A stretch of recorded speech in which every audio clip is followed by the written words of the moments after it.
यामिनी मन ही मन घबराते हुए सोचने लग जाती है, ये क्या हो रहा है? मेरे मंत्र इस काले साए पर काम क्यों नहीं कर रहे? यामिनी लगातार एक के बाद एक मंत्र पढ़ते जा रही थी, पर उन मंत्रों का उस काले साए पर कुछ असर नहीं पड़ रहा था। उल्टा यामिनी ही कमजोर पड़ते जा रही थी। यामिनी थकने लग गई थी। उसके माथे पर बड़ी बड़ी पसीने की बूंद आने लग गई थी। यामिनी की थकान उस काले साए को भी दिखने लग गई थी। काला साया हंसते हुए ही यामिनी से कहता है, क्या हुआ बच्ची, थक गई? बच्ची को उसके बाबा ने कुछ सिखाया नहीं क्या? ये बात सुनकर यामिनी के अंदर का गुस्सा और बढ़ जाता है। वो और तेजी के साथ मंत्र पढ़ने लग जाती है, पर उस काले साए पर उसका जरा सा भी असर नहीं होता। यामिनी पलटकर कुछ नहीं कहती है, बस वो मंत्र पढ़ते रहती है। काला साया डरावनी आवाज में यामिनी को घूरते हुए कहता है, तेरे इन मंत्रों का मुझ पर कुछ असर नहीं पड़ने वाला बच्ची। मैं खुद काली शक्तियों से बना हूँ। लगता है तेरे बाबा ने तुझे बताया नहीं कि जब कोई काली शक्ति के पुंज से टकराती है तो वो उसे कमजोर नहीं करती बल्कि और ताकतवर बना देती है। तू मुझे नुकसान नहीं पहुंचा रही बल्कि और मजबूत बना रही है। यामिनी खामोशी रहती है। वो अभी भी मंत्र ही पढ़ रही थी। काला साया गुस्से के साथ कहता है, तू मेरा कुछ नहीं कर सकती। तेरे ताज मिलने के बाद भी तू उतनी ही बेसहारा कमजोर रहेगी जितनी अभी है।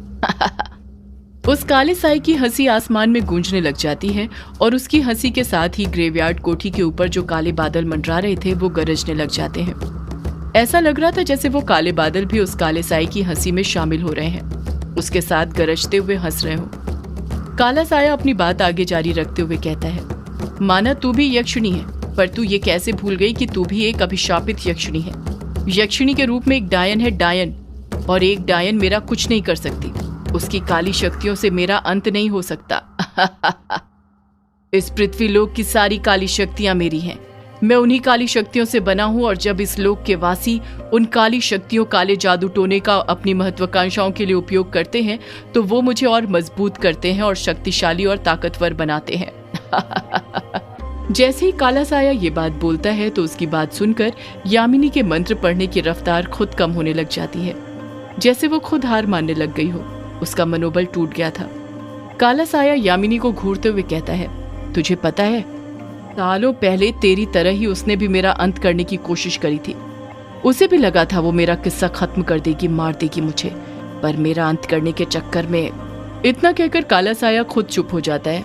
जैसे ही काला साया ये बात बोलता है, यामिनी अब पूरी तरह से मंत्र पढ़ना बंद कर देती है। सीधे खड़ी हो जाती है और गौर से उस काले साए की बात सुनने लग जाती है। ऐसा लग रहा था वो काला साया उसी चीज के बारे में जिक्र कर रहा था जिसके बारे में यामिनी सालों से सुनना चाहती थी, जानना चाहती थी।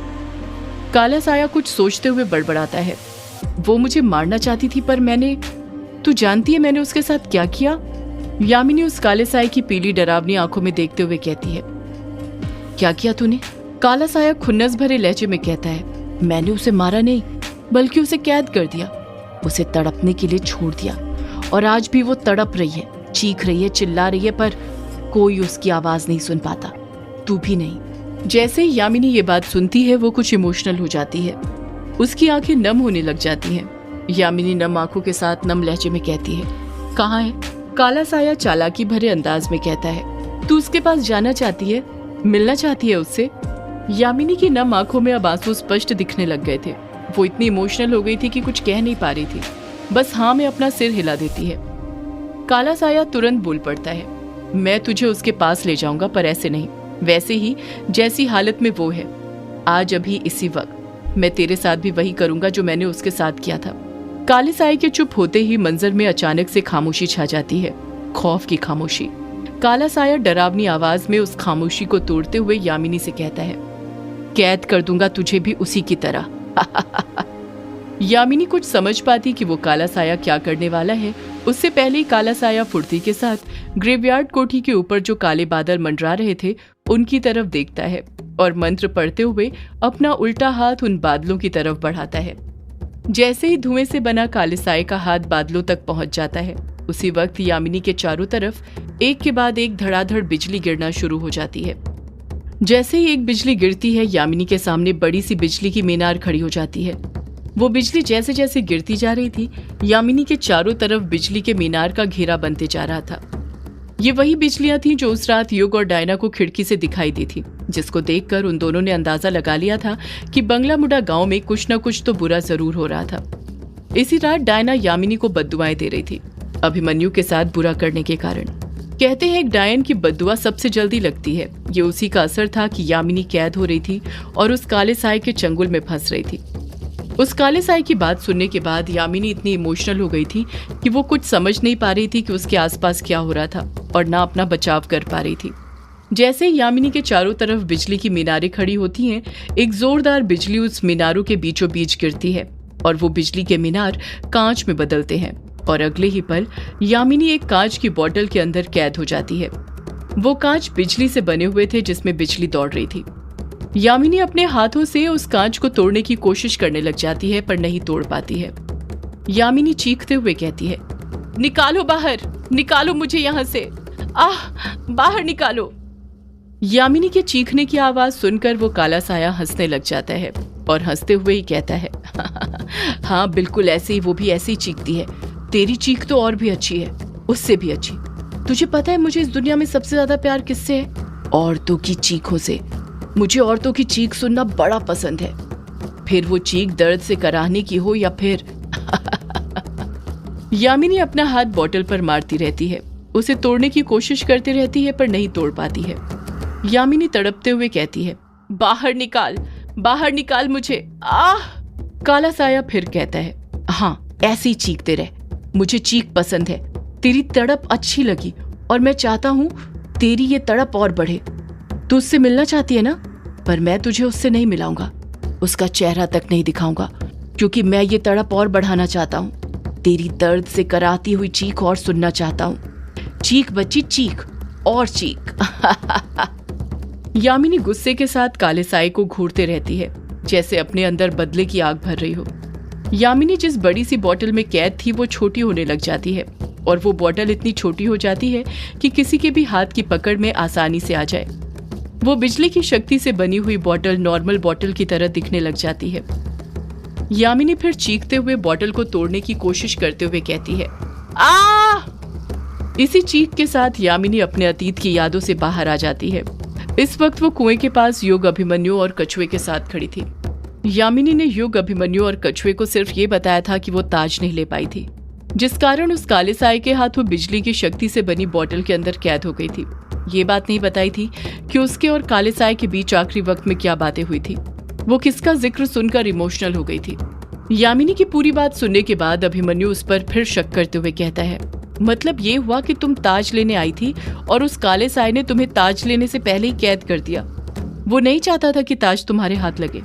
यामिनी हामी भरते हुए कहती है, हाँ अभिमन्यु। अभिमन्यु अगले ही पल अपनी भवें ऊपर करते हुए कहता है, तो फिर वो काला साया अभी तुम्हें रोकने क्यों नहीं आया जब तुम ताज लेने इस कुएं के पास आई हो? यामिनी अगले ही पल जवाब देती है, क्योंकि उसे अब वो मिल गया है जिसकी उसे जरूरत थी। अब वो और ताकतवर हो गया है, इतना ताकतवर कि शायद ताज पहनने के बावजूद मैं उसका अंत नहीं कर सकूं। युग बाबू ने उसे अनुराग अंकल का शरीर लाकर दे दिया जो उसे चाहिए था। अभिमन्यु कुछ पूछता उससे पहले ही युग यामिनी से हड़बड़ाहट के साथ पूछ बैठता है, क्यों यामिनी, उस काले साए को मेरे पापा का शरीर क्यों चाहिए था? यामिनी जवाब देती है, पता नहीं युग बाबू, पर आप में और आपके पिता में कुछ न कुछ खास बात तो जरूर है, तभी उस काले साए को सिर्फ आपके पिता का शरीर चाहिए था और मेरे बाबा ने भी मुझे आपका शिकार करने के लिए कहा था। अभिमन्यु को लगने लग जाता है कि यामिनी बात को घुमाने के लिए उसके बाबा का जिक्र छेड़ रही है, पर अभिमन्यु बात पर बने रहने के लिए अगले ही पल और चालाकी के साथ यामिनी से पूछ बैठता है, तुम्हें ये नहीं पता यामिनी कि उस काले साए को अनुराग अंकल का शरीर क्यों चाहिए था? कोई बात नहीं, पर यह तो पता होगा ना कि वो काला साया कौन है और वो क्या चाहता है। यामिनी खामोश रहती है, कुछ जवाब नहीं देती है। उसके चेहरे पर परेशानियां साफ दिख रही थी। युग भी तुरंत बौखलाहट के साथ अभिमन्यु के लहजे में यामिनी से पूछ बैठता है, हाँ यामिनी बताओ वो काला साया कौन है, वो ये सब क्यों कर रहा है और वो क्या चाहता है? यामिनी ना में अपना सिर हिलाते हुए जवाब देती है, मुझे नहीं पता युग बाबू, मुझे उस काले साए के बारे में कुछ नहीं पता नहीं कि वो कौन है और क्या चाहता है। युग के बोलने से पहले ही अभिमन्यु मुंह बनाते हुए कहता है, देखा युग, तूने, तेरी यामिनी को कुछ पता ही नहीं है। मुझे तो लगता है इसे सब कुछ पता है, बस तुझे बताना नहीं चाहती। इसे अभी भी तुझ पर और हम पर भरोसा नहीं है, तभी ये सारी सच्चाई छुपा रही है। युग के कुछ कहने से पहले ही यामिनी युग को अपनी बातों पर यकीन दिलाते हुए कहती है, मैं आपसे कुछ नहीं छुपा रही हूँ युग बाबू, मेरी बात का यकीन कीजिए। मैं सच कह रही हूँ, मुझे नहीं पता वो काला साया कौन है। युग नम लहजे के साथ यामिनी से कहता है, तुम आज भी मुझसे झूठ बोल रही हो ना यामिनी, और कितना झूठ बोलोगी? यामिनी युग की नम आंखें देखते हुए कहती है, नहीं युग बाबू, मैं झूठ नहीं बोल रही हूँ, मेरी बात का यकीन कीजिए।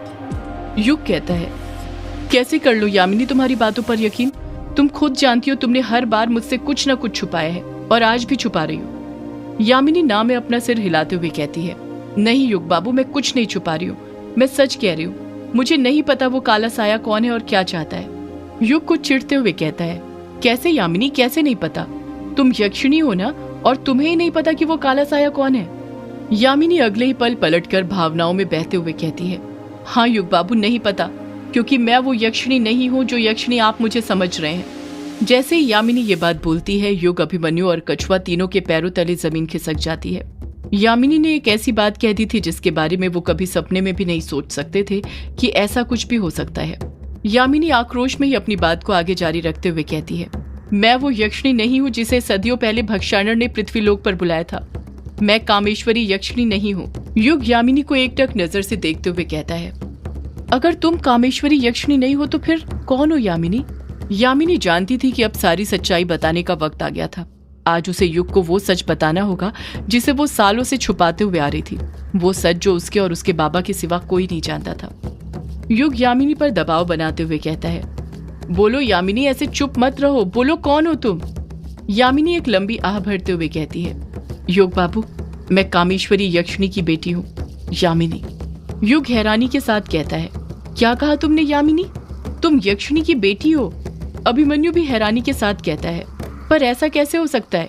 यक्षिणी की बेटी कैसे हो सकती है? यामिनी बात को घुमाते हुए कहती है, क्यों, कब, कैसे ये मत पूछो अभिमन्यु, पर यही सच है जो मैंने बताया। मैं कामेश्वरी यक्षिणी की बेटी हूँ। युग यामिनी को एकटक नजर से देखते हुए कहता है, अगर तुम कामेश्वरी यक्षिणी नहीं हो, उसकी बेटी हो, तो फिर कामेश्वरी यक्षिणी कहाँ पर है यामिनी? यामिनी जवाब देती है, माँ ग्रेवयार्ड कोठी में कैद है। युग हैरानी के साथ कहता है, क्या कहा, कैद है? यामिनी कहती है, हाँ युग बाबू, जिस रात आपने अपने पिता को खोया था उस रात मैंने भी अपनी माँ को खोया था। उस रात सिर्फ आपके पिता की मौत नहीं हुई थी ग्रेवयार्ड कोठी में, बल्कि और भी बहुत कुछ हुआ था। एक बहुत बड़ा राज है जो उस रात ग्रेवयार्ड कोठी में दफन हो गया था। सदियों से है पुरानी ये है यक्षिणी की कहानी।